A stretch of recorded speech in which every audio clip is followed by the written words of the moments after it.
Nana and his siblings in the back seat on a fine Saturday afternoon. They come up to this place with high fences and barred up gates. The boy reads the huge sign, DOC. As they enter, a man comes up and tells Nana, "Ma'am, please wait." "Yes, sir," she says, her face stern and straight. They get down from their car and take that long walk up that steep hill, man. It was far. They walk to this building and they pass through this strange machine. The man starts to touch Nana. She says to the boy, "Don't worry, they're just searching me." His sisters are next, and after them his bro, and finally it was his turn. And all he can think was, this is something I shouldn't have to undergo, but sadly, he did have to go through this. They collected their things and walked up 2 flights of stairs, took a right, then a left, and stopped.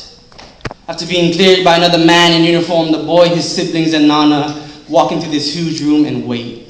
As they wait, excited and happy, a man escorted by men in uniform walk in. The boy and his siblings scream, "Daddy!"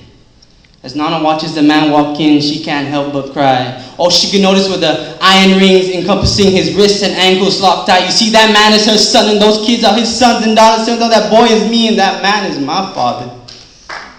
Our siblings and I don't notice the shackles. We're too excited to run up and hug him, because you see, my mom told us to love your dad, good or bad. And it sucks because we only have 1 hour to see him, but in that hour we ate, drew in the back of canteen, ordered forms, and it was in that chapel where my love for the guitar was born. I would go in that chapel and I would practice my chords, and I would look at the paintings on the wall of our Lord and ponder.